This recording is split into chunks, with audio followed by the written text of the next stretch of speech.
Hey, Tony. Good thing that you're here. Welcome in. So I was having a little bit more snacks. I ended up eating 2 hard-boiled eggs.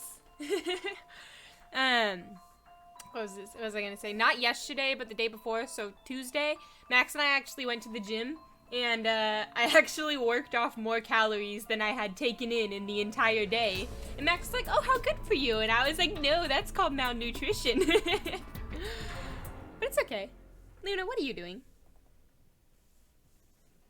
Are you being mischievous? She's in trouble.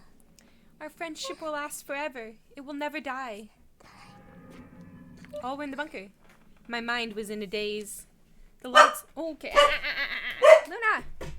You're doing so good up and now. Come here. Luna! Hey, Luna! Oh, did Max just get home? I don't think so. Come here, Luna. Luna! Come here. Stop it. Come here. Come. Sit. Sit. Quiet. We got her these like chews, like little like chewable thingies every day. That it's supposed to be like calming, and it's supposed to like help her anxiety so she doesn't bark so much. And I gave her one, but I don't know if it's kicked in yet. It's that potato. That's me. The lights on the ceiling were spinning, moving in and out of one another, alternating between hazy and distinct and forming spiral patterns in my eyelids. I was being jerked along the ground by my legs like a heavy sack of rocks. I could feel every step he took vibrate across my entire body. But I couldn't do anything to stop it. I could no longer move of my own accord. I just kept getting dragged, inch by inch, across that filthy floor. Then eventually, he stopped and threw me down, and I rolled hard onto my face. I was helpless before him. Huh? That piece of chocolate had fallen out of my pocket. I was pretty sure it did anyway. And I wasn't about to let anyone else have it. Give it back, you bastard! The large man took my crumpled form and roughly flipped me back over by the legs, as if I was nothing more than a doll to him. I was facing him from the middle of the hallway as he readied his enormous hammer and looked right into my eyes. Was this it? Was I going to be killed now? Please, God, no. I was terrified, but not entirely. After all, she's coming to save me. Naho's coming. I know she is. She'll always come. She's my friend. So this is the one that Naho brought in with her as just like a sacrifice. She didn't give a shit about Sayaka.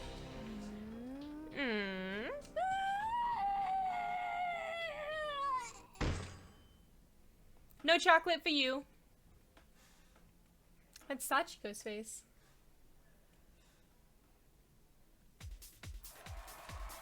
Oh! We get to see them actually having fun together. My name is Sayaka I'm a junior at Polonia Academy High School. I'm just a normal girl, but my job conflicts with my studies, so I don't get to go to school all that often. And this was the first day I'd had free in a while, so I called out my friend Naho and we spent the whole day together having a blast. The last event on our schedule was a Twinkle Girls concert. They play every so often at a local venue called Club Beta. They're betas. No chocolate for you. She was pissed. She's like, wait a minute, give me back my chocolate. I'm like, you're about to be actively murdered and you're concerned about the chocolate. And they're so incredibly cute. I try to catch them whenever I can. Recently, Twinkle had been performing on evening request shows, and they'd been getting more and more attention. As well they should, you know? I joined them on the program a few times myself, and the group and I liked to keep in touch through texts and tweets. Look at her little glow stick. My eyes met with Naho's, and we both put our hands in the air, like we just didn't care. So cute! Thanks, Sayaka. Twinkle's the best. I think I'm in love. Right? Aren't they awesome? I mean, their moves in that last song. Oh, I remember. Check it out. Check this out. Whoa, you've got it down, girl. Though I think your hip movements are a teensy bit off. Outside Club Beta, after the show, fans were hanging around the street corner, immersed in the lingering rhythm of the music. I wanted to ride that wave myself, but didn't like the idea of blocking the road in the process, so Naho and I just pranced our way back to the station. Hey, check it out! I bought a towel! Naho began waving around a towel she'd bought at the merchandise booths after the show. She looked like a matador taunting a pop idol. Ha! I'm a new #1 fan. That's excellent. I'll have to buy one next time myself. Oh, it's still only 9. Hey, Sayaka, you wanna come by? Let's say we drop by Gus on the way back. Come on, let's get ourselves some sweets to eat. Sounds pretty sweet to me. Lead on. Give me a strawberry milk flan special, please. Whatever it was Naho had ordered, it sounded completely alien to me. The heck is that? That sounds super sugary. Something that'll put me in 7th heaven, that's what it is. It's covered in milk and ridiculously delicious. This is Naho Sainoki. We're in the same school, same year, same class. Our backgrounds are sort of similar, and, well, we talk all the time and eat together and stuff. But most of all, just look how cute she is. When we're together, she even makes a gal like me all wobbly. I love this little lady. Point is, it's good, and you're welcome to try some if you'd like. Why, thank you. As for me, I believe I'll go with the butterful pancakes. Coming right up. They do say girls shouldn't ingest a lot of calories after 9 at night, but hell, we hadn't eaten anything all day, so I figured why not indulge a little? Why is it that girls shouldn't eat after 9 at night? Like, why is it specifically girls?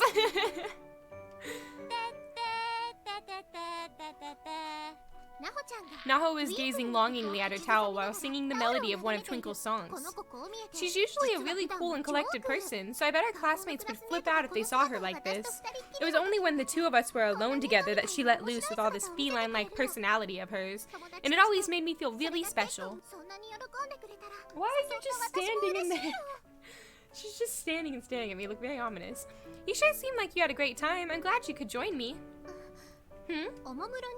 Naho slowly raised her head up and looked into my eyes. And wow, what a gaze that girl had. I felt like I could lose myself in those perfect peepers. Huh? Something wrong? I'm worried about you, Sayaka. You haven't been getting enough rest lately, have you? I'd completely hidden my fatigue, but Naho somehow saw right through me. I could never keep anything from her. Yeah, I haven't really had weekends these last 2 months. Voice acting, soap operas, online radio. Yeah, I can definitely see the problem. I'll bet you're one to talk, though. Radio, ghost hunts, and... Oh yeah, aren't you supposed to be in a movie, too? Totally jelly, by the way. I'm just an extra. I'll be sitting behind Takumo Saito, eating French food. Hooray for me. I didn't announce that yet, though. Where'd you hear about it? On Mr. Taguchi's blog, of course. He wrote a ton about it, all in boldface. And he told everybody to cheer you on as loud as they could. Why can't I talk? As loud as they could. Oy vey. Look at her little face. Her expression twisted into an exaggerated blah pose, and she sprawled out across the table. Sprawled. You can't say anything around that guy. For a while, I gazed at Naho, who had placed her chin on the table and puffed out her cheeks. Not sure how to break the silence, I tried switching subjects. Oh hey Naho, for my next radio show, I'm doing a special on scary stories. Huh? The deflated Naho suddenly re-inflated. Guess I'd piqued her interest. You've got a great voice, and I'd love for you to have you as a guest speaker. You can be my expert, commenting on ghost stories submitted by listeners. Why is she grumpy about that? Her head still glued to the table, Naho fell deep into thought. She seemed oddly concerned. I couldn't miss the momentary twinkle in her eye, though. Success! I just needed to rebait the line and she was good as caught. Come on, please, for me. My listeners know we're friends, and I get a lot of messages asking why you haven't been on the show yet. You'd be a big hit for sure. But more than anything, I really just want to see what it's like to co-host a show with my bestest buddy, Naho.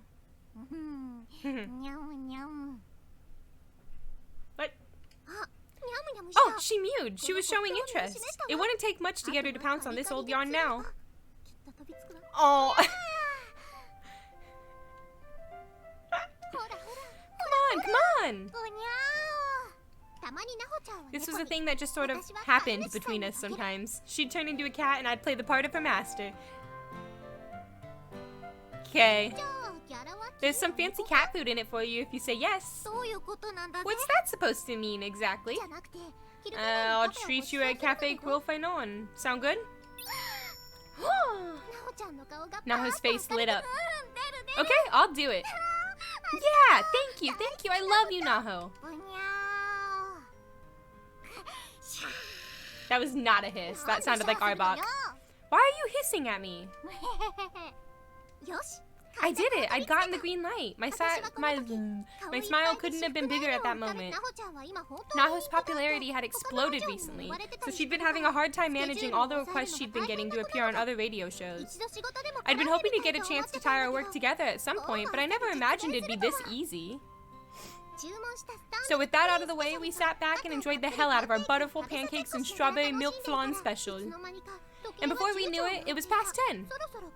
Naho and I stood up and started down the road home, giggling and chatting the whole way. So Naho, when are you going to school again? Just the way you're talking is so funny. Thanks, I try. Planned on it tomorrow. I've been ditching class a lot for work, but they said I should at least show up at Planned on it tomorrow. I've been ditching class a lot for work, but they said I should at least show up to hand in my report. Oh, okay. You're going to have to turn it in too, you know. They'll be asking for it next time you're there. Ugh, really? Well, whatever. It's just a report. It'll work itself out if I stay up all night. Huh. Oh, hey, you want to stop in and grab Kibiki's new book? You've been dying to read it, right? And its place is on your way, so... Oh, yes, please! Right this way then, madame. Naho's house was literally on the way home for me. Or rather, Mr. Kibiki's house, since that's where she'd been staying for the last little while. Why is she staying at Kibiki's? Due to various circumstances, Naho had been commuting to school from here rather than living with her parents. Supposedly, she moved in to study under Mr. Kibiki, like his Padawan.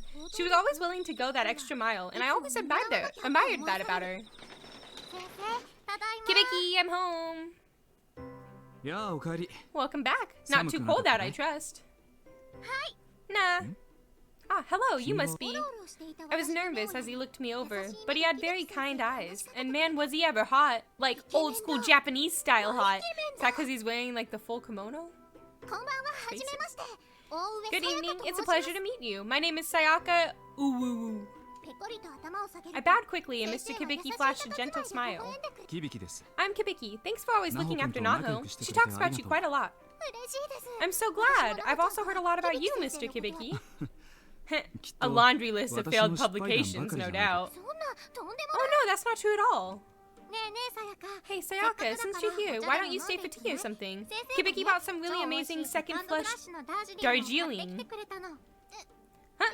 Well, I kind of felt like I was being put on the spot. I mean, I was already late, and I doubted Mr. Kibiki was too keen on playing host. You don't mind, do you, Kibiki? Of course not. Though you'd best give your family a call and let them know where you are. You wouldn't want to worry them after all. Thank you very much. I hope it isn't too much trouble. Please, make yourself at home. Dude's got a killer smile. It was easy to see why Naho had gotten so into him. Alright then, come on in. Okay. In front of Kibiki, Naho returned to her usual cool self. After calling home, I passed nervously through the living room, feeling a bit like I was imposing. What is that statue? On the right?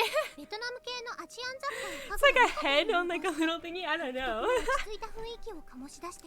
But what a living room it was! The furnishings were a fusion of Japanese and Vietnamese styles, and everything just looked really posh and inviting.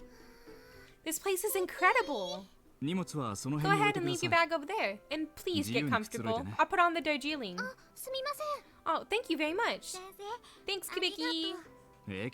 It's no problem at all. I was looking to drink some myself, in fact.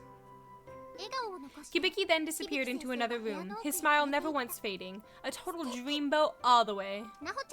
Naho gestured for me to sit, so I cautiously plopped myself down on the expensive-looking sofa. Oh, I'm sinking! Sayaka, just relax, okay? I'm gonna hit the little girl's room. You wish you could zoom in? Here, wait. We could do it temporarily. Let's all take a look at this. Can I do this in a more efficient manner?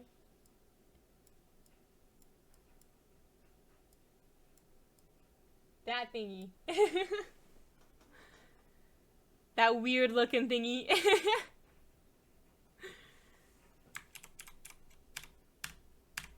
There we go. Okay, I'll be napping here when you get back. You go for it. Naho began walking out of the room, chuckling at my swiftly sinking form. Mere moments later, though. That sure caught me by surprise. I turned in the direction of the scream, concerned. God, Taguchi, lock the damn door when you're in there. Sorry, Naho. I heard the door slam shut with incredible force. So that was the infamous Mr. Taguchi, huh? No love lost between those two, it seemed. The nerve of that guy. Having peeked out to check on Naho... Nachos. Having peeked out to check on Naho, Mr. Kabiki again withdrew his wide-eyed face to the kitchen, laughing softly. I swear I could look at him all day. Huh. What is that noise? What the heck? Trying to savor each single droplet of the deep crimson liquid in my cup, I slowly and carefully imbibed the tea that was placed before me. Whatever blend Kibiki had brewed bore a flavor unlike anything else I'd ever tasted. Ah, it's wonderful. Excellent. I'm glad you like it. It's got such a complex taste and aroma. I always thought all black tea was the same. But then, at my house, we only have the kind that come in tea bags.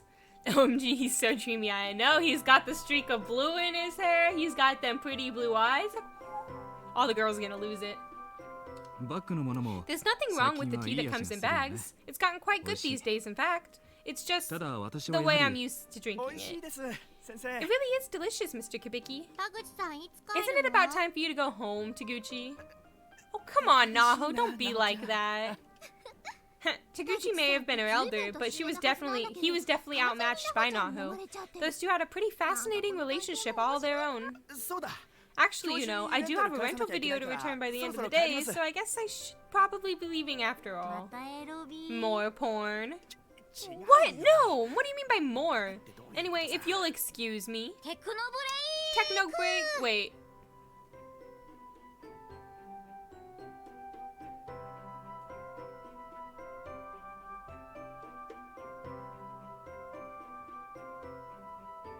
We're not gonna comment on it. We're not gonna comment on it.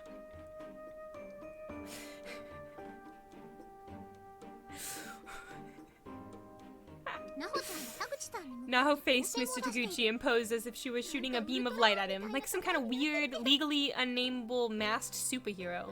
Wait, what? Did you not see what it said? Wait, no, don't do that. How do I? No! How do I do the thingy? Sorry. This line. I don't want to zoom in on it, but... Wait, where is it? Where'd it go? Where's this one? If you can't see it, Tony, I'll send you a picture real quick. I'm not gonna say it.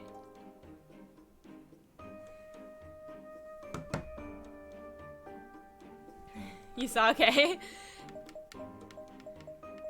I'll see you tomorrow, Mr. Kibiki. You too, Naho. It was just funny. I'm like, I just don't want to say it. Actually, I'm going to school tomorrow, so no, you won't. Oh, really? That's a surprise. You just keep on keeping on, Taguchi. Rock those 29 years of insubstantial accomplishments. Shouldn't be unsubstantial. Man, you're ruthless. Taguchi staggered to the door and vanished into the outside world, utterly defeated. Watching from next to me, Mr. Kibiki simply waved his hand and smiled. I should probably be going too. Thank you very much for your hospitality. My pleasure. I'm sorry we couldn't offer you anything more. Oh, please. Well, Taguchi's gone. He's got a pretty good head start, so I don't think you have to worry about running into him. Wow, you are ruthless. You're welcome back anytime. Please, be careful on your way home. Thank you so much for everything. Have a good night. I stepped out from Kibiki's lovely home and Naho walked me to the corner. The air felt crisp and cool against my cheeks. It had been a positively lovely day all around. Before parting ways, I lent Naho one of Twinkle's CDs I had in my bag. Then we hugged and began a short walk back to my own house. Thank you, Naho. This case you discovered with Heavenly Host Elementary, it's absolutely remarkable. If our investigation bears fruit, this could very well turn the world of the occult research on its head. It's too good to pass up.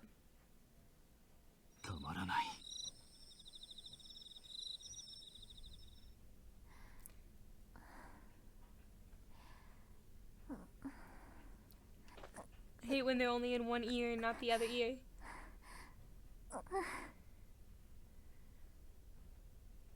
Okay, I see.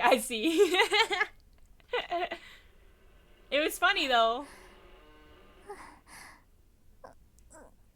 Whenever they do it in just one of my ears, I freak out. Daddy's not breathing. Why is her bed backwards? Why would you lay on that side? Your head's supposed to be against a wall. It's stressing me out. Just a dream. I have to write this down. Sacred Ground Investigation File 02K Prefecture. Heavenly Host Elementary, currently under investigation. Further progress. Encountered fierce spiritual resistance while simply researching the Shinozaki estate. Right side of my body paralyzed, left eardrum ringing. Orbs visible in photographs. Influence confirmed. Severe dizziness, nausea, bloody BM experienced. Symptoms persist for weeks. And unrelenting nightmares on top of all that. This really is way too dangerous for them. Kibiki and Taguchi don't know how to protect themselves from spirits. They shouldn't go at all. This is when she's gonna find out that they already went. My name is Naho Sainoki. I travel the country investigating reports of haunted locations, assuaging clients' fears, and doing whatever I can to help them. Recently, strange and unpleasant things had begun happening to me. I'd been investigating a certain haunted ground for the last month, and encountered a malevolent will more powerful than anything I'd ever experienced. I attributed this to the paper doll I brought back with me, one of the sort commonly used in curses. No doubt a bad idea, but invaluable for research. This is the reason I hesitated when Sayaka asked me to be on their radio show at the restaurant earlier. Ghost stories can actually provoke the spirits involved in them. I was afraid that whatever entity had latched onto me might have some negative effect on Sayaka as well. Fortunately, aside from wreaking havoc on my physiology, the spirit didn't seem to be affecting those around me in any way. If I could just keep it under control, I was certain my appearance on Sayaka's radio show would go off without a hitch. Kibiki? I'd gone to the kitchen for a glass of water, and though I hadn't noticed on my way down, I saw Kibiki fast asleep on the living room sofa as I headed back. Now it's nighttime. Kibiki, you're gonna catch a cold down here, you know. Mr. Kibiki. Sound asleep. Oh, Kibiki, you're so cute. Kibiki had pulled an all-nighter last night, so I was pretty sure he'd sleep well into the afternoon. There we go, a nice warm blanket for you. Sweet dreams. Zzz. Spirit research is a decidedly dangerous field. Numerous people had warned me not to get in too deep. So why did I do it? For Kibiki, of course. If Kibiki could make progress on his occult novel through my research, if he could succeed in all of his endeavors, then no price would be too high, I felt. For his respect and admiration, I'd happily sacrifice anything and anyone. Yeah, it's definitely too dangerous to send Kibiki and Taguchi to Heavenly Host by themselves. I'll have to make sure I go with them. I tucked Kibiki in and returned to my room. Realizing he'd still be asleep when I left for school, I decided to write him a note. Just as I was concerned for him, Kibiki was worried about putting me in danger as well, stating his prior intent to go to Heavenly Host with Taguchi instead. I was so flattered by his consideration that I just didn't have the heart to lecture him about how ludicrously bad an idea that was. Let me see. To my dear mentor. The time is now 11 in the morning. Here's the latest news of the day. The body of a schoolgirl was discovered in the plaza near the escalators at the southeast exit to Tokyo's Shinjuku Station. Good morning, Naho. I wanted to talk to you about that Tenjin urban legend you found. I really think it may be a bit too dangerous to bring you along, so Taguchi and I should probably go by ourselves. Huh, she's not here. Come to think of it, she did say she'd be going to school today, which is rather unlike her. As usual, everything's in perfect order in this room, like night and day compared to my study. What's this? A note? To my dear mentor, for you, I'll go any lengths. Based on my findings from old Tenjin Town records, I feel more confident that it is possible to return from the school using the escape plan we discussed. But you and Taguchi don't have the ability to resist spirits like I do. It would be far too dangerous in there for just the two of you. So when I get home from school today, I'll be joining you in performing the charm of Sachiko Shinozaki. I don't hold out much hope for our success, but if it works, you're seriously going to get the scoop to end all scoops. If I can help make lightning strike a third time for you in your editorial department, then you totally owe me dinner. It's really pushing for people to subscribe. It really is. That's why I think that they made the ads so bad. Thank you, Naho. But I really can't allow you to put yourself in danger like that. I know the escape plan. I'm going to go with trusty old Taguchi, and you're going to wait for us here. I guess I should write her a note to that effect. Good morning, Mr. Kabiki. Are you awake? Well, he's full of spirit today. Perfect then, let's not waste any more time. But just take solace in knowing that I did try and I did lower ads as much as I could. Here, wait, I can do one other thing.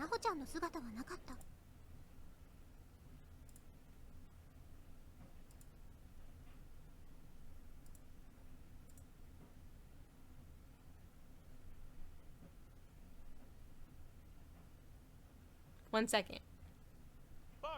There you go.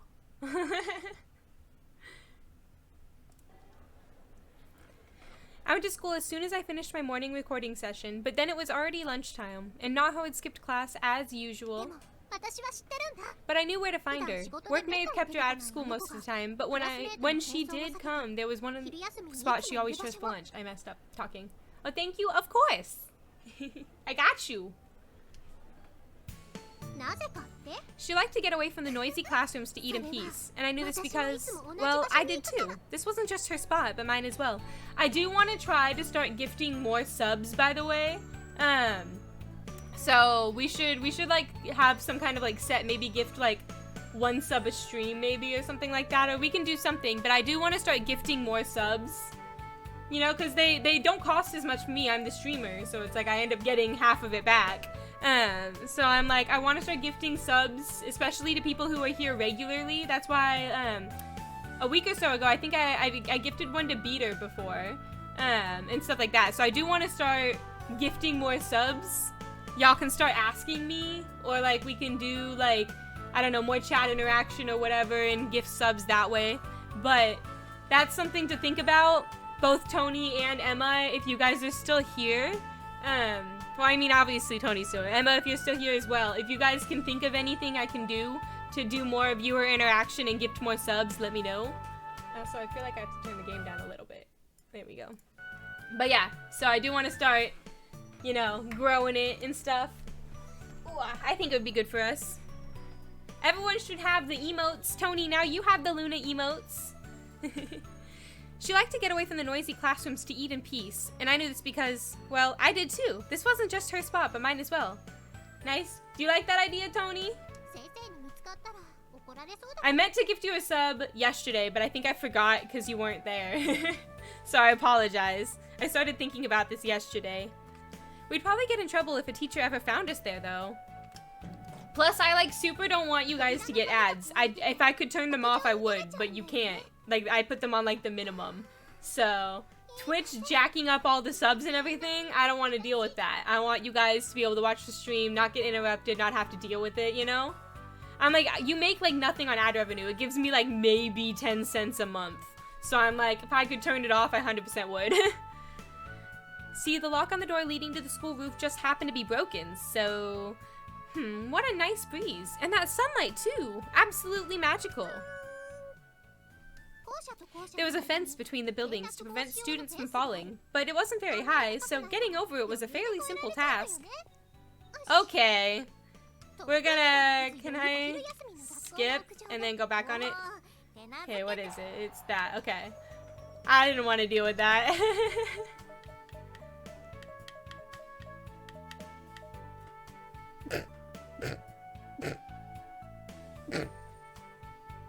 Ah.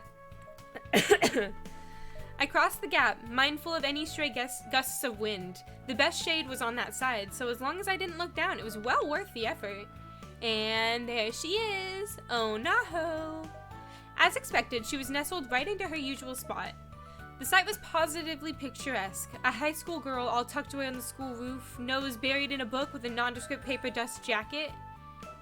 I swear, you could just paint any moment of this girl's life and it would make a fine portrait. Huh. Sayaka, there. Sorry to have kept you out so late last night. Hope your family wasn't mad at you or anything. Nope, no problems at all. They were A-okay with it. Oh ho, it seems like you've trained them well. What are you implying? So hey, that book from Mr. Kabiki you lent me yesterday? Freaking awesome. Right? Didn't it just totally suck you in?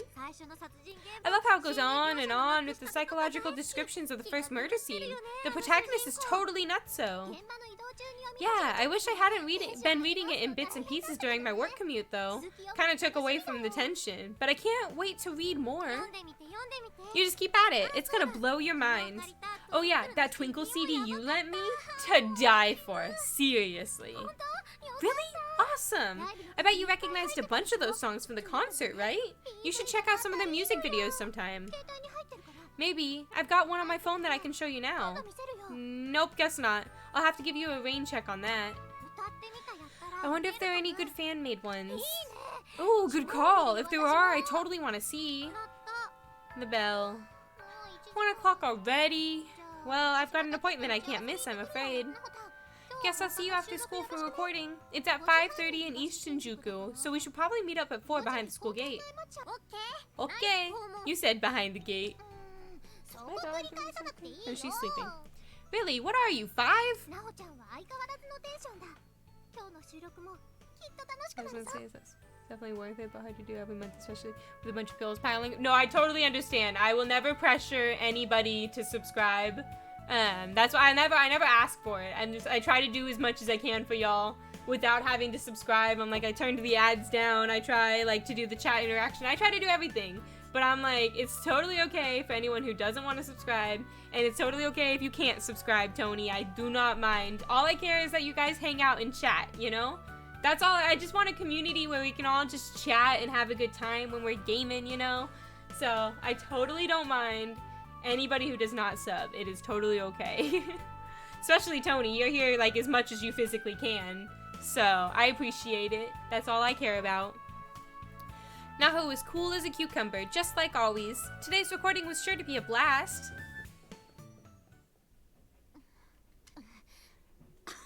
This one's persistent, I'll give her that. Ugh, blood? Really? Is this curse honestly affecting me all the way down to the cellular level? Seriously, how long are you planning on haunting me? Good evening, everyone. Welcome to tonight's installment of Sayaka Uru's Love Braver. The night don't start till I pour out my heart. I need a sip of soda. So let's get pouring, shall we? You'll never guess where I went today. I went to school. To meet up with a friend, actually.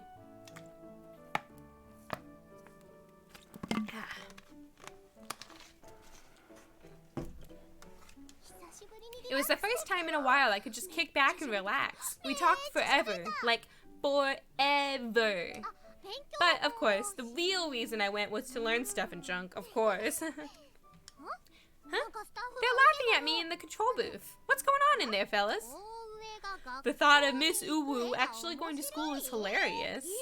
Hey, come on, I go to school, I do. I'm a high school student just like everyone else my age. Don't laugh, you're trying to say I'm too old, too cool for school. Seriously, stop it, you're gonna give me a complex. Some days you just can't win, you know? All I wanted to do was say how great school is, and look what happened. I'm a laughingstock. Well, I'm glad you guys are having fun at least. Let's enjoy our half hour together tonight to the fullest. Braver!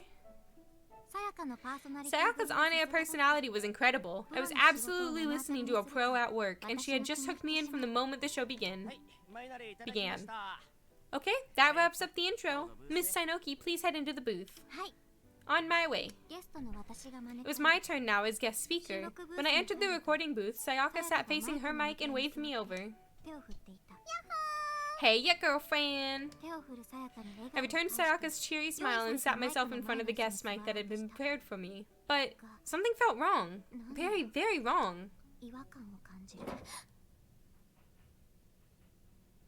You can see through. You can see the corner of the closet, like through her eye.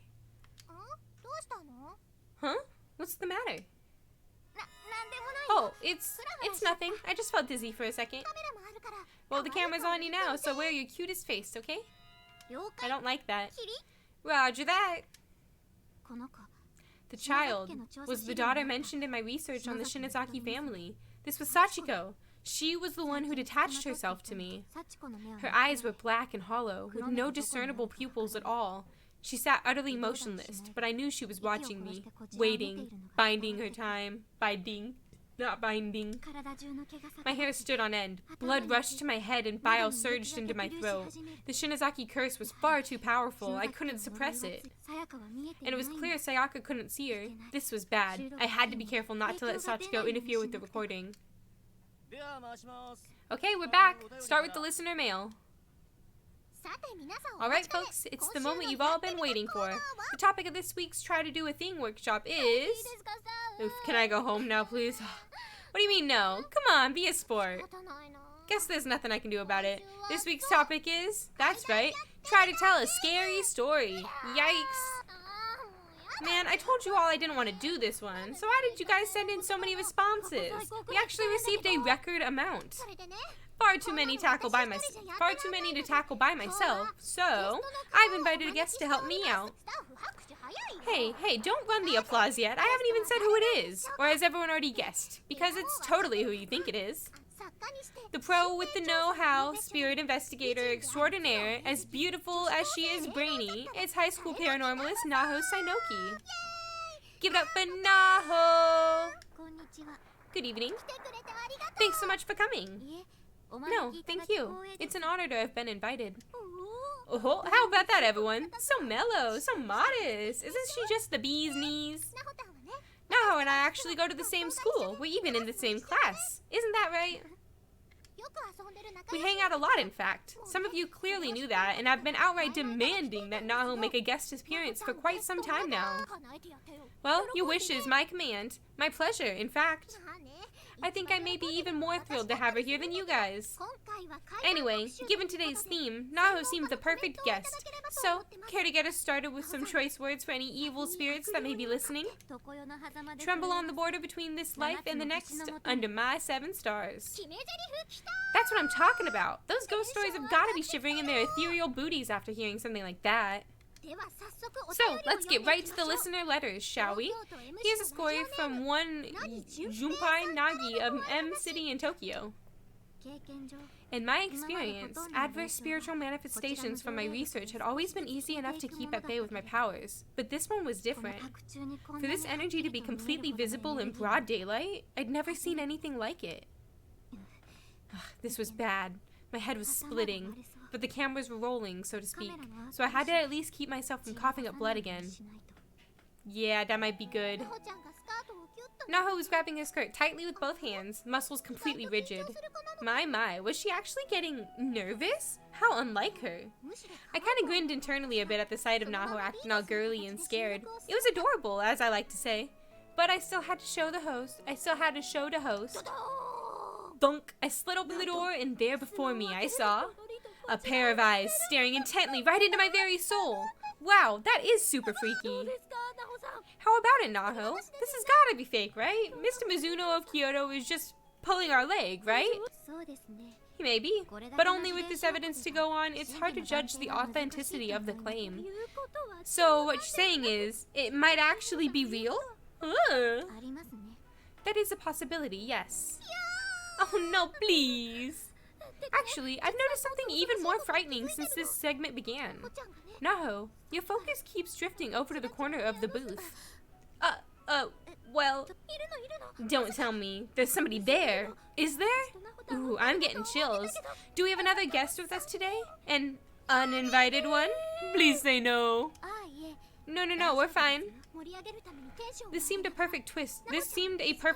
To up the tension of the segment, but the look on Naho's face suggested I may have been onto something, which was terrifying. Her guest spot on the show may have just been fun and games, but I knew Naho was as well versed in spiritual matters as they come.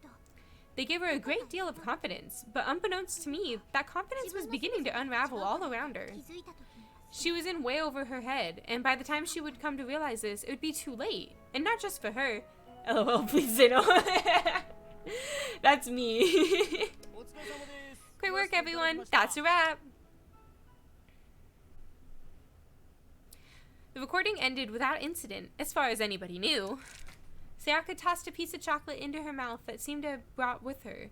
She was as casual and relaxed as can be. So, out with it. Did you see something in the booth right now? No, I didn't see anything. I glanced back into the recording booth.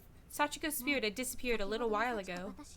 I felt it was best to act as if nothing had happened, and successfully managed to steer the topic of conversation elsewhere, until... What the? Huh? What's wrong? Was somebody talking out here during the recording? No way any of us would make a rookie mistake like that. You wouldn't be able to hear us from inside the booth anyway. There's something on the tape though. Sounds like a voice to me. I don't like that. Huh? Where? Here, during this exchange. Mr. Mizuno of Kyoto is just pulling our leg, right? He may be, but with only this evidence to go on. I'm only hearing those two. You don't hear a third voice? It's just pulling our leg, right? He may be, but with only this evidence to go on. Right there, after she says he may be.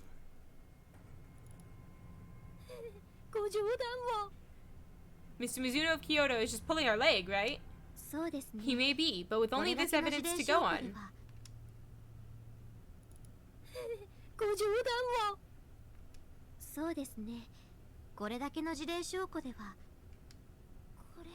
Oh my god, there is a voice. It's saying, I'm watching you, right?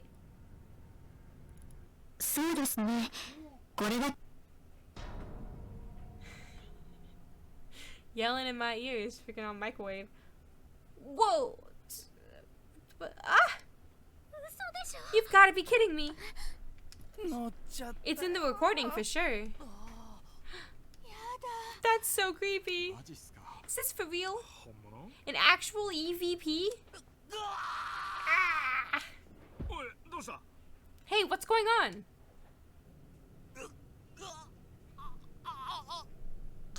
Is he dying? Hey, what's the matter? Pull yourself together. Suddenly, the director began to clutch at his throat and thrash around. His face was bright red and his mouth frothed over as he struggled to breathe. Hold him down! He's gonna knock everything over and hurt himself. Yes, sir. Is it over? What was that? Some kind of seizure? Oh crap, he's not breathing. What? Call an ambulance, quickly, he needs CPR. Okay. Come on, keep it together, man. The hell's going on? Send the guest home, we're done. Sayaka's usual smiling countenance had been replaced by a thin mouth and a cold sweat. This was no doubt about it. This was the influence of that spirit. And it must have been absolutely terrifying for her coworkers, who'd never had contact with the spirit world before. I regretted appearing on the program. Yeah, you just got a dude killed. I'm so sorry. I guess I shouldn't have come. Oh, don't be silly, you did great. They managed to resuscitate the director, too, at the hospital. And we can cut out the voice for the broadcast. But honestly, I say we leave it. I mean, it's kind of a lucky break when you think about it. I'm really grateful for your help today. I owe you one, so if there's anything I can do for you, just let me know. Oh, and as for Quo Fate Non, how's next week sound? On the way home, Naho finally smiled. Glad to see she still had it in her. I needed to put on a happy face myself, too. I was afraid if I seemed too gloomy, it would bring Naho down, and she hadn't done anything wrong. I had to let her know how grateful I was, and to try bringing her spirits back up. The two of us parted ways on a corner near our houses, as I needed to stop in at the convenience store for some groceries. See you later. Thanks again. You too. Good night. I feel like I was like putting her in a higher tone of voice. I'd never before felt such a strong, persistent spiritual presence. I had a considerable amount of power within me, and usually it was more than enough to disperse any malicious wills that dared draw near. But even with all my concentration, I'd still put Sayaka and her coworkers in grave danger. They could have easily been killed by the curse. For the sake of dear Kibiki's safety, we really should have put the kibosh on our entire investigation. Put the kibosh on our entire investigation into the Shinozaki family line a lot sooner. But it wasn't too late to call it off, as far as I knew. I was going to pull out from the Heavenly Host Elementary case altogether. I'd made up my mind. I should probably undergo a traditional spirit exorcism as soon as possible. It was past 9:30, so it had been dark out for hours already. Yet there wasn't a single light on in Kibiki's house. Kibiki! No signs of life. Somehow the whole house felt larger and emptier ever than before. Having a stroke. Kibiki? Kibiki, are you sleeping? I peeked into his study, but he wasn't there, nor was anyone else. The house was deserted. Now, Kibiki's meetings for work always held at irregular times, so this wasn't unprecedented or anything. But the atmosphere inside just felt different somehow. There was this peculiar silence, as if no one had ever lived here in the first place. I'm watching you. Something just seemed very, very wrong. It was like someone was watching me, sneering at me.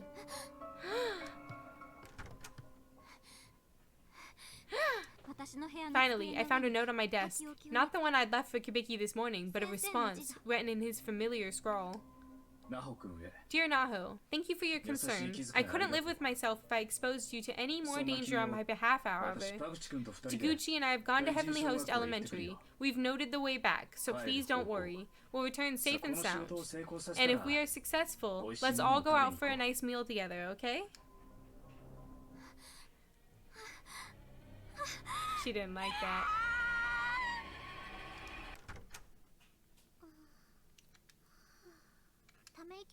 With a sigh and a mumble, I snapped back to reality. Glancing at the clock, I marveled at the fact that it was already past 10. I'd been in a daze for half an hour since getting home. Craziness! What a day. My shoulders feel like they've got lead weights on them. I couldn't have brought it back with me, right? No, there was no way. I stood up from my desk. The problem was the uniform. I knew I couldn't relax in it. I should know better. I needed to change. Yeah, that sounds good. I'll feel better when I get out of this uniform. I can see you. God, please. Is somebody there? Please, no. I was glad no one had seen me talking to thin air like that. There was nobody else around, of course. Nothing to be afraid of. It was just my imagination. I really, really needed to get out of my uniform. So once again, I started changing when...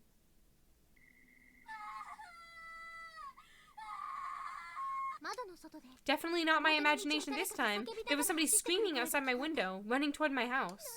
What? I seriously felt like I was going to break down. Maybe I already had. Opening the curtain slowly, I peered outside to see who it was. Is Naho just screaming? Wait, is that Naho? I couldn't see her face clearly, being on the second floor and all, but that was Naho, alright. She was crying like a madwoman. She looked awful. What's wrong, Naho? Naho! Sayaka, it's Kibiki! Kibiki crossed over! Okay, just calm down, Naho. Tell me what happened. Where is Mr. Kibiki? I don't know what to do. I don't know what to do. It's all my fault, If Kibiki were here. If Kibiki were to die in there. This was the first time I'd ever seen her so incoherent. I spoke slowly and gently, trying my best to calm her down. Naho, please. Just tell me what happened. Let me help you. Start at the beginning. I want you to come back with me right now. What? Please, I'm begging you. Tears were streaming down her face. This was a side of Naho I'd never even imagined could exist. There had to be a reason she was so desperate. I agreed to follow her back to Kibiki's house, if only out of concern for her well-being. Sachiko ever after. Those who perform this ritual can cross over to Heavenly Host Elementary, a cursed school sealed outside our world, outside time and space. It's a locus of power, energy.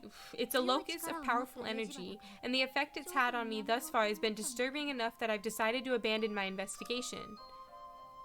But before I could convey that to Mr. Kibiki, he crossed over without me, taking only Taguchi for backup.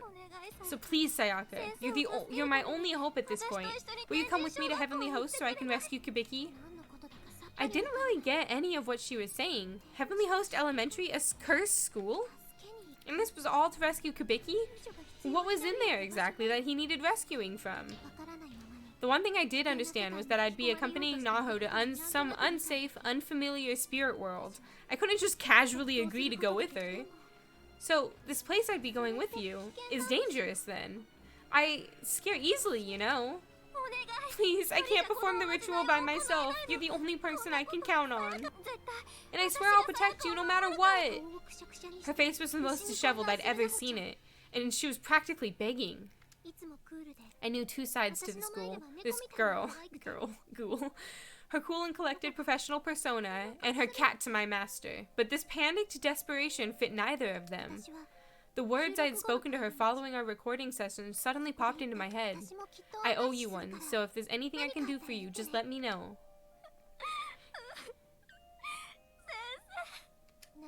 I took one more look at Naho's tear-stained face, and just knew I couldn't turn away from her in this time of need.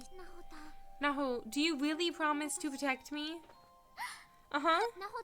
A ray of hope lit up Naho's face like a flower in bloom, and I knew I'd made the right decision. Alright then, I'm in. What are friends for, after all? Thank you, Sayaka. I just couldn't bear to see her cry like that. A face as cute as hers deserved to wear a smile at all times. We'll be out for a while though, right? You don't mind if I run home first and take care of some things before we go? Okay, I'll be waiting for you here, butt naked. Not a good idea, you'll catch your death of cold. Anyway, I'll be right back. Well, as long as Kibiki's over there, the larger sample size for his research, the better. This is for you, man. The Shinozaki estate? We don't need that place anymore. If he's going to leave me here to spread the curse for him, then fine. That's just what I'll do. No hesitation, no backing down. My blog should do nicely. Let's see. In this world, there's nothing worse than parting ways with a dear friend. Some may say it's a sweet sorrow. Oh, almost forgot the subject line. Sachiko and the Ever After. No, how about Sachiko Ever After? Perfect. Why would she be waiting naked? It was a joke. She's not gonna actually be naked. It was like a friendly, taunting joke. Here's hoping for lots of hits. So she purposefully wrote the blog so that people would do the charm incorrectly, which ends you up in the dimension, so that they would have a larger sample size in order to research.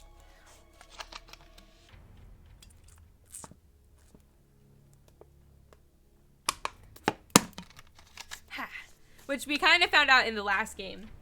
Because you find, like, Naho's notes and everything, and it talks about how she did it on purpose and everything, how she purposefully did the charm wrong, and then when Ayumi sees Naho again, she brings that up, and she's like, oh yeah, anything for Kibiki. Mom, I'm heading out. Not wanting to worry her, I told a little white lie, suggesting that I had another recording session tonight. I'd been going to late sessions practically every night for a while now, so it seemed the perfect excuse, and sure enough, she bought it. You certainly are a hard worker, Sayaka. Just make sure you keep your energy up out there. Don't get so busy that you let your blood sugar drop. Here. Chocolate. She handed me a small piece of emergency chocolate. This was like a tradition with her. She'd always given me one when I left, to show her support. And it always reminded me that I was loved. This one in particular was bringing tears to my eyes. I must have been more scared than I thought. I'll be home as soon as I can. Thanks. Knock him dead, sweetie. Sachiko, we beg of you. Sachiko, we beg of you. You said it twice, right, in your head? Yep. Okay, then it's time to pull this thing apart. Make sure you use your nails and don't let go. Got it. 1, 2, 3.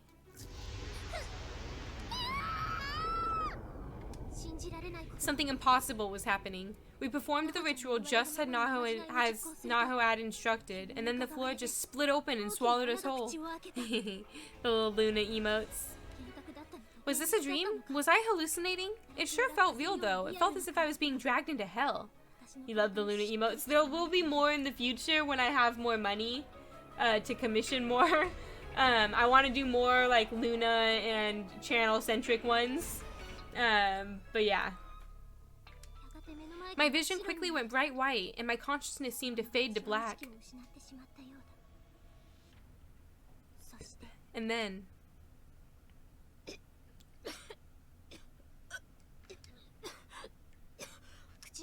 I felt dust just stand, filling my mouth, and I sprang to my feet, choking.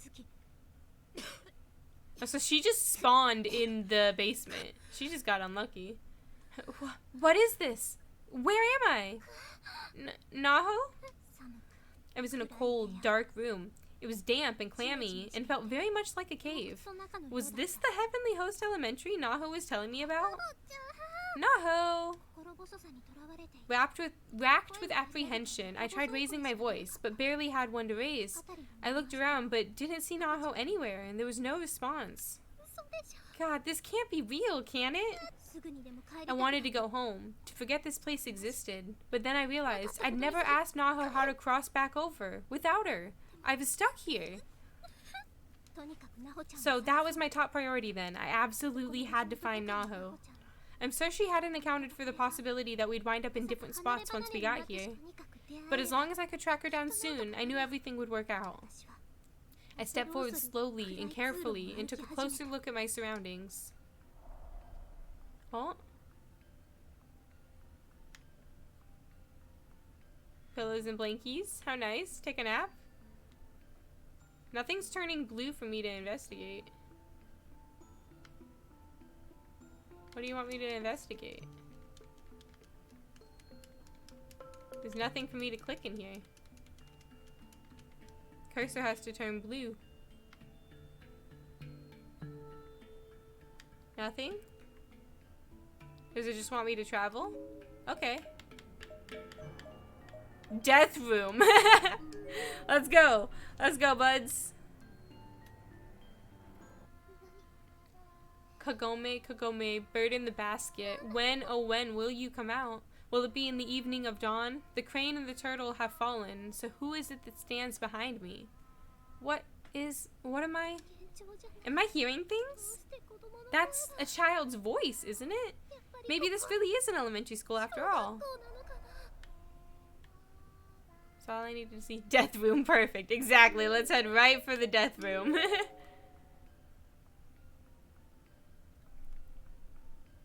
The door is thoroughly sealed. There's no way to get inside. I can't go in the death room? What? Locked up tight. Why can't I go in the death room? I thought I would just speed things along. Body pool. Let's go in the body pool.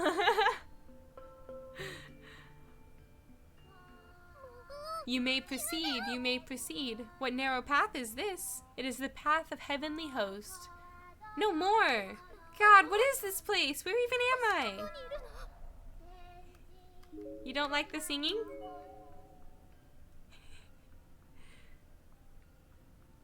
I can't go in the body pool either?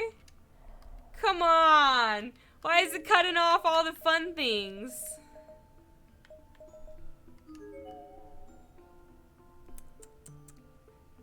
They don't make anything easy, do they? Nope, apparently not. The lights flickered, and I could swear I saw something in the path ahead. Hopefully just my eyes playing tricks on me. Please? I don't see anything. Is somebody there?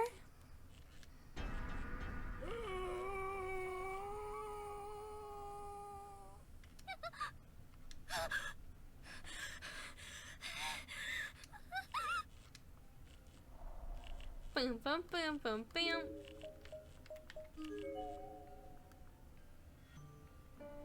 Door is sealed firmly. Jesus Christ, I can't go anywhere. Is this a bathroom? I'm in like a cave and there's a bathroom here? No matter how I looked at it, nothing about this place seemed like an elementary school in any way. But there were lights on the ceiling and support beams to prevent cave-ins, so it certainly wasn't a naturally formed cavern either. I mean, there was even indoor plumbing down here. Oh! No thank you. I actually did have to go, but there's a limit to how dirty and disgusting a bathroom stall can get before I just refuse to close myself in there. I guess I'd have to hold it. Dead body. They always like their first reactions to dead bodies. There are skeletal remains here. It's a small child. Maybe she was hiding? There's a name tag attached to her jacket. Oh, she didn't freak out. Usually when they see their first dead body, they freak out. She's like, eh, whatever. Who cares?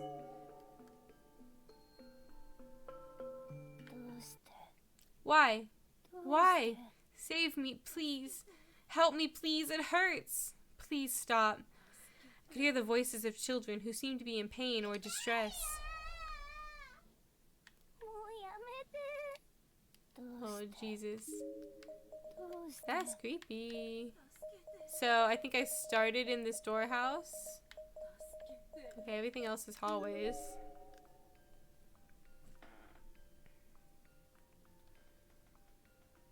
Neom, neom. Let's play. Come and get me. I'm over here. I'm over here. No, I'm over here. I could hear children calling for me, hiding and goading me to find them. Well, don't find them. It's a lot of voices.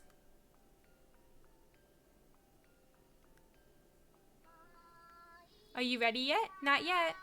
I can hear the voices of children playing. At least they're having fun. Let's go all the way up.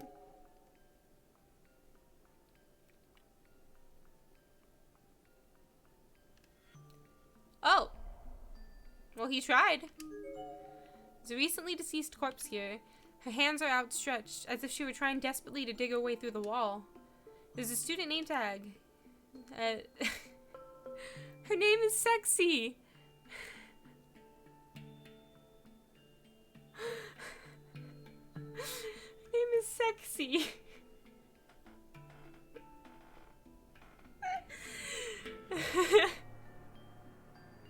They're playing hide and seek, they really are. Can we just appreciate the name? They're from a trade school, so it's not like a little kid, don't worry.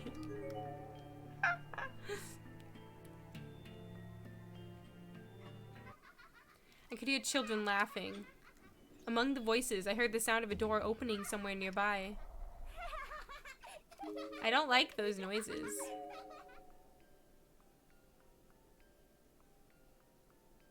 Another dead body. Sexy, interesting name. There's a foul-smelling, rotting corpse here. Based on the uniform, it was probably a male high school student in life. He seems to have died sitting down, though he doesn't look very relaxed. There's a student ID name tag on his chest.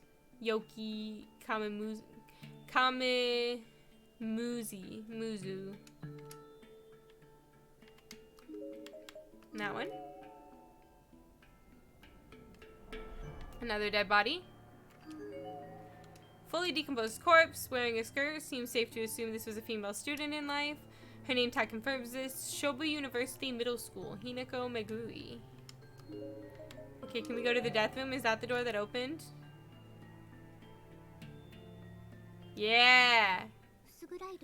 I didn't think this place could get any darker, but this room proved me wrong. It was completely and utterly devoid of all light. My only indication as to its size was the bloop bloop sound of dripping water from somewhere inside, and based on the echo, it didn't seem too big. I was perfectly content to leave it at that, honestly, but I couldn't, because I knew Naho might have been in there, seized with fear and panic. She usually kept a cool head, sure, but I'd just seen what she looked like when she didn't, and it worried the hell out of me, so I had to know. Naho. No response. Not that I heard, anyway. That dripping wasn't very loud, but it echoed enough that it could conceivably obscure the sound of a person's voice. As long as I kept the door in this room open, though, the pale light of the corridor would filter in, and I'd be able to see the exit. It may not have illuminated much, but at least I'd be able to find my way out in a pinch. So I swallowed my fear and walked into the darkness. Ugh, gross. Huh? What's that smell? It stinks to high heaven. Is something rotting in here? Oh. Ew, it spilled. It's all over my leg. Without thinking, I smacked my hand against my leg as if trying to knock off whatever was stuck to it. Oh, what is this? The metallic smell was so thick I almost couldn't breathe. Was it blood? Did I just wipe blood on my hand? No, it couldn't be. I got a sudden itch on my thigh, so I impulsively reached down and scratched it. And in doing so, a small, rice-sized bead stuck to the ball of my finger. But in this all-consuming darkness, I had no way to tell what it was. It felt an awful lot like a grain of rice throw, even smushing it and smearing it like one when I kneaded it between my thumb and forefinger. What is this thing? Skin? From my thigh? I hope not. Huh? The lights. Oh god, what is this place? The source of the horrific smell was suddenly clear. The room was absolutely drenched from wall to wall and ceiling to floor with blood and viscera. How many gallons of blood must there have been to coat this entire room? And the worst part was, none of it was dry. It was all wet. It was all fresh. There were indistinguishable chunks of flesh and bone everywhere. Just what kinds of twisted things was this room being used for? I scratched my itching thigh again with my finger, then looked down at my legs, and all at once my blood ran cold. A swarm of little white bugs was wriggling around on both my legs. That's what I'd squished between my fingers. But there were many, many more, and there were also on my skirt, on my socks, even inside my shoes. I fell into the state of total panic. I threw off my shoes and began frantically brushing myself off with my arms.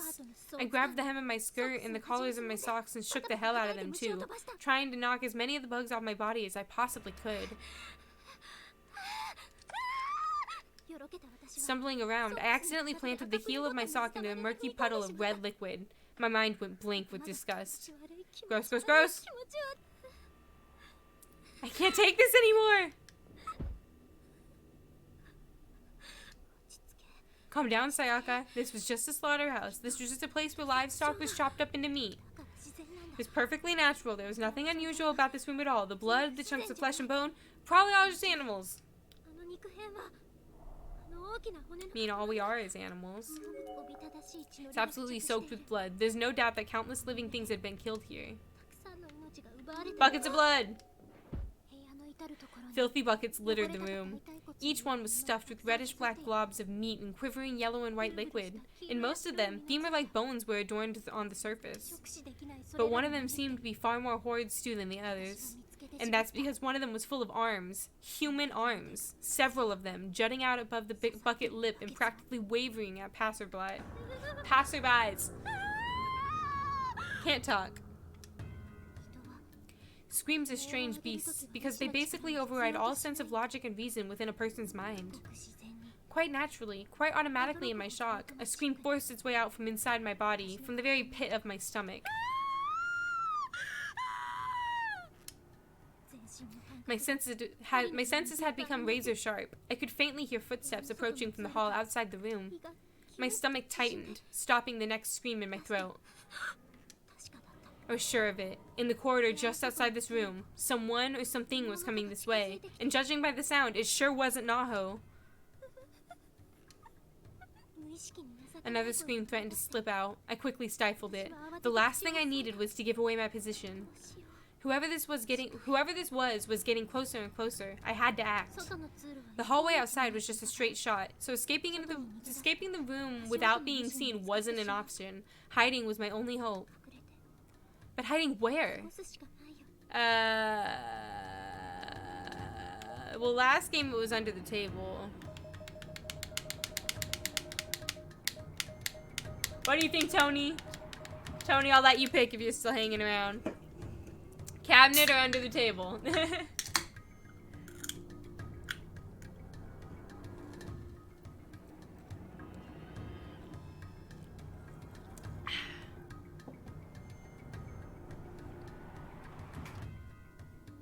cabinet. Okay.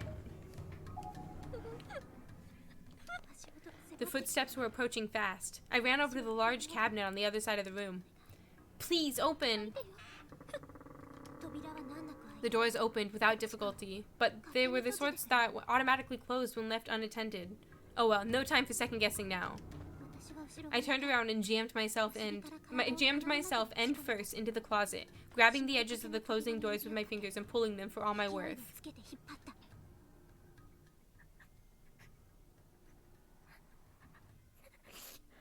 I don't like it when it's in one ear. It freaks me out. Shrinking my body into the cramped closet, I prayed silently for the footsteps to pass by this room.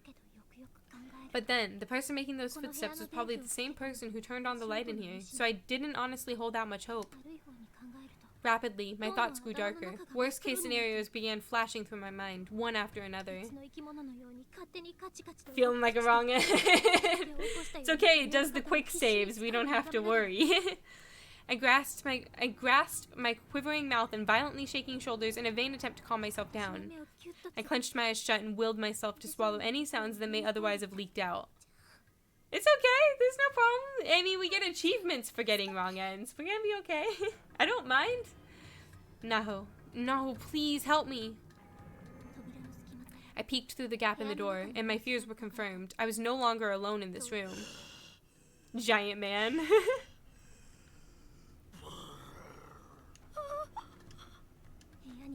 The thing that was in here with me was horrible. He seemed not quite human, but not really anything else either. And whatever he was, I was scared to death of him. On second thought, maybe he was human. He just had a grotesque face and abnormally large body. Not to mention a zombie-like disposition. He was horrifying. He had the limp body of a girl tossed over his shoulder. He walked over to the blood-covered table at the center of the room and violently threw her down onto it. Oh.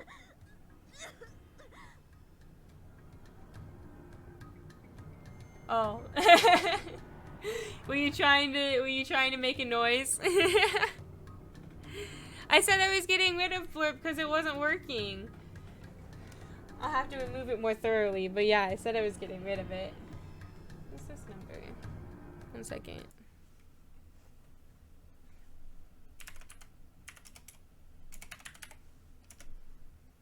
Okay, not important. I was missing a call and I was making sure it wasn't anything important. You had such a good one.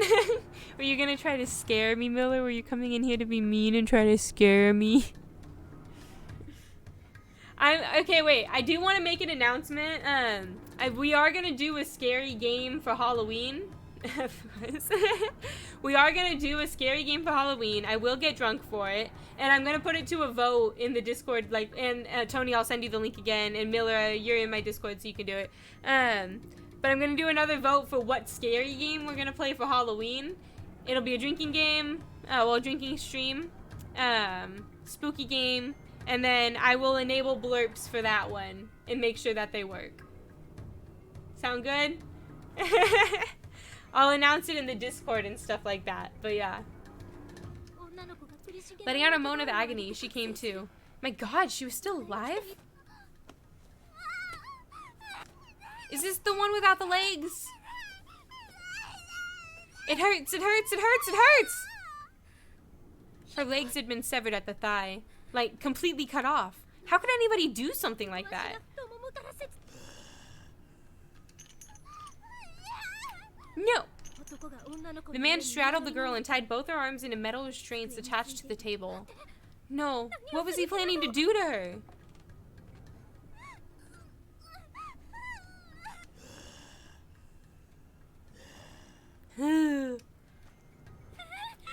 He was coming this way. No, no, please, no.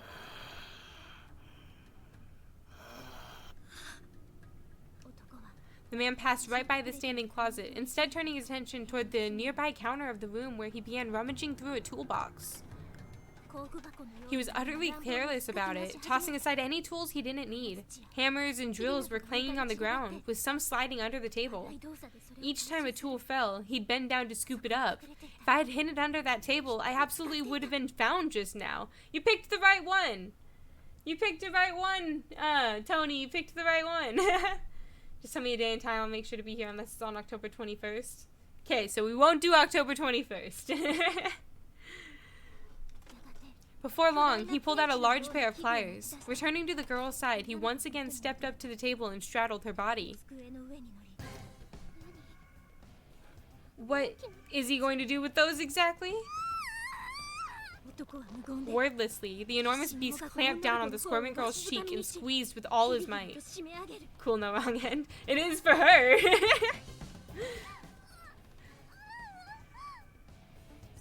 Then, as far as I was able to determine from my vantage point, he'd forced her mouth open and shoved the pliers inside. He readjusted his grip on the handle, then skillfully began opening the 2 metal prongs while simultaneously pushing them down her throat.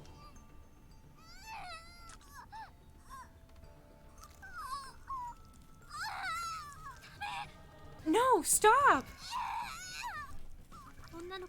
Finally, grasping the girl's tongue with his pliers, the man suddenly yanked his arm upward in one single, powerful movement, tearing it from her mouth.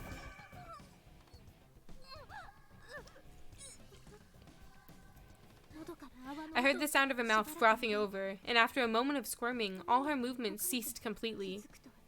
That's when I lost it. Tears were streaming down my face, and I began peeing myself uncontrollably. Urine was pooling along the bottom of the cabinet. No, stop! I frantically contracted my stomach, forcing myself to stop peeing. If any of it leaked out from here and gave my position away, I'd be a goner for sure. My stomach immediately fought this sudden denial with a painful cramp. Please, please don't do this now. The man tossed the severed tongue into an aluminum bucket at his feet, and then roughly threw the pliers back into the toolbox with an ear-splitting clatter. He grabbed the bucket containing the tongue and slowly disappeared from the room. Somebody had just died out there. I was in shock. What I'd seen had literally scared the piss out of me. I didn't think that ever actually happened. I had to get out of this room. If I stayed here until he came back and he found me in my hiding place, I could easily be the next one to die on that table. Slowly and shakily, I opened the cabinet doors and re-emerged. The girl was still as a board. She almost looked alive, albeit gravely wounded, but her mannequin-like lack of any motion whatsoever said it all. I stared at this fresh corpse, and I just felt so many conflicting emotions welling up inside me. I exited the room, fighting back more screams from the pit of my stomach than seemed insistent on coming out. No. No, what is this place? If I'm dreaming, somebody wake me up, please! But I knew it wasn't a dream. I accepted that this place was real, even though it differed greatly from any reality I'd ever known before. My brain was quickly nearing its breaking point. A stupefying fog clouded my mind's circuits. Naho, help me, please!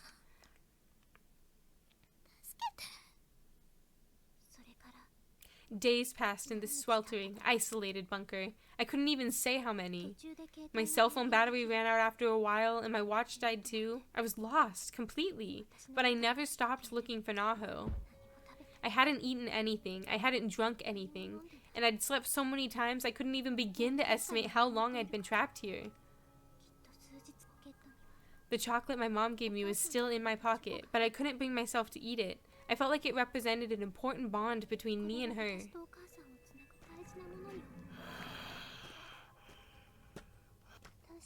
Our friendship will last forever. It will never die. No. Oh. Save me, please.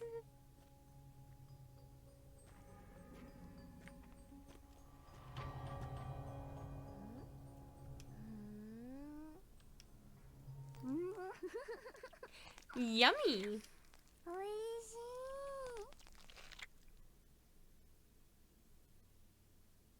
That was a short chapter.